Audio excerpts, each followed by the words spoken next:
ಹುಬ್ಬಳ್ಳಿಯ ನೇಹಾ ಕೊಲೆ ಕೇಸ್ನಲ್ಲಿ ಅಮಿತ್ ಶಾ ರಾಜಕೀಯ ಮಾಡ್ತಾ ಇದ್ದಾರೆ. ಅಮಿತ್ ಶಾ ರಾಜಕೀಯಕ್ಕೋಸ್ಕರ ಏನೇನೋ ಹೇಳ್ತಾ ಇದ್ದಾರೆ ಅಂತ ಬಾಗಲಕೋಟೆಯಲ್ಲಿ ಕೇಂದ್ರ ಗೃಹ ಸಚಿವರ ವಿರುದ್ಧ ಸಿಎಂ ಕಿಡಿಕಾರಿದ್ದಾರೆ.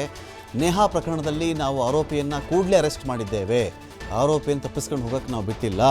ಸಿಐಡಿ ತನಿಖೆಗೂ ಕೊಟ್ವಿ, ಸಿಐಡಿಗೂ ಒಪ್ಪಿಸಿದ್ದೀವಿ. ನಾವಿದೀಗ ಸ್ಪೆಷಲ್ ಕೋರ್ಟ್ ಕೂಡ ಇದಕ್ಕೆ ರಚನೆ ಮಾಡಿದ್ದೀವಿ. ನ್ಯಾಯ ಸಿಗಲೇಬೇಕು ನೇಹಾ ಪಾಟೀಲ್ಗೆ ಅಂತ ಹೇಳಿ. ಆದರೆ ಇದನ್ನು ಅಮಿತ್ ಶಾ ಅವರು ಅಲ್ಲೆಲ್ಲೋ ಹೋಗಿ ಲವ್ ಜಿಹಾದ್ ಅಂತ ರಾಜಕೀಯಕ್ಕೆ ಮಾತನಾಡ್ತಾ ಇದ್ದಾರೆ. ಕಾನೂನು ಕ್ರಮ ಆಗಿದೆ, ಸಿಐಡಿ ತನಿಖೆ ಕೊಟ್ಟಿದ್ದೀವಿ, ಅರೆಸ್ಟ್ ಕೂಡ ಮಾಡಿದ್ದೀವಿ, ತ್ವರಿತ ನ್ಯಾಯಾಲಯವನ್ನು ಕೂಡ ಈ ವಿಚಾರಕ್ಕೆ ನಾವು ಡಿಮ್ಯಾಂಡ್ ಮಾಡಿದ್ದೀವಿ.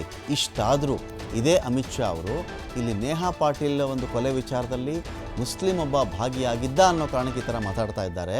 ಮಣಿಪುರದಲ್ಲಿ ಎಷ್ಟು ಮಹಿಳೆಯರ ಅತ್ಯಾಚಾರ ಆಗಿದೆ, ಎಷ್ಟು ಮಹಿಳೆಯರ ಗ್ಯಾಂಗ್ ರೇಪ್ ಆಗಿದೆ, ಎಷ್ಟು ಮಹಿಳೆಯರ ಬೆತ್ತಲೆ ಮೆರವಣಿಗೆಗಳಾಗಿದೆ, ಎಷ್ಟು ಮಹಿಳೆಯರನ್ನು ಜೀವಂತವಾಗಿ ಸುಟ್ಟು ಕೊಂದು ಹಾಕಿದ್ದಾರೆ.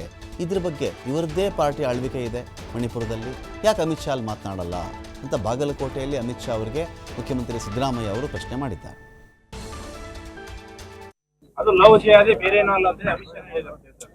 ಅಮಿತ್ ಶಾ ರಾಜಕೀಯಕ್ಕೋಸ್ಕರ ಹೇಳ್ತಾ ಇದ್ದಾರೆ. ನೀವು ಅದನ್ನೇ ನಂಬ್ಕೊಂಡು ನಾವೇನ್ ಮಾಡಕ್ಕಾಗಲ್ಲ. ಅಮಿತ್ ಶಾ ಅವರು ನೇಹಾ ಪ್ರಕರಣದಲ್ಲಿ ನಾವು ಇಮಿಡಿಯೇಟ್ ಆಗಿ ಅಕ್ಯೂಸ್ಡ್ ಪರ್ಸನ್ ಅರೆಸ್ಟ್ ಮಾಡಿ ಅಲ್ವಾ, ಅದನ್ನು ಸಿಐಡಿ ಕೊಟ್ಟಿದ್ದೀವಿ, ಸ್ಪೆಷಲ್ ಕೋರ್ಟ್ ಮಾಡಿ ಅಕ್ಯೂಸ್ಡ್ ಪರ್ಸನ್ಗೆ ಕಠಿಣವಾದಂತ ಶಿಕ್ಷೆ ಕೊಡಬೇಕು ಅಂತ ಪಬ್ಲಿಕ್ ಮಾತಾಡ್ತೀವಿ. ಸರ್ಕಾರ ಕಾನೂನು ಪ್ರಕಾರವಾಗಿ ಏನೆಲ್ಲ ಮಾಡ್ಲಿಕ್ಕೆ ಸಾಧ್ಯ ಆಗ್ತದೆ ಅವೆಲ್ಲ ಮಾಡಿದ್ವಿ.